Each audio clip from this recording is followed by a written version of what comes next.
Hi guys, welcome to the channel. In today's video, I'm going to show you how to add a location on Google Maps. So let's get right into it.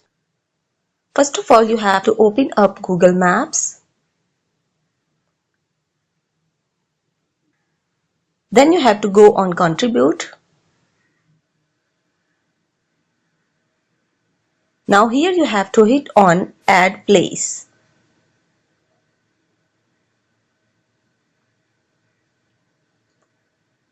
So once you reach to this page, here you have to place all the details about your location. And for address, you can hit on this location icon and you can fill up your address over here. Once you're done with all these formalities, then you have to hit on submit. And if you want to add more details, so you can go with this option as well.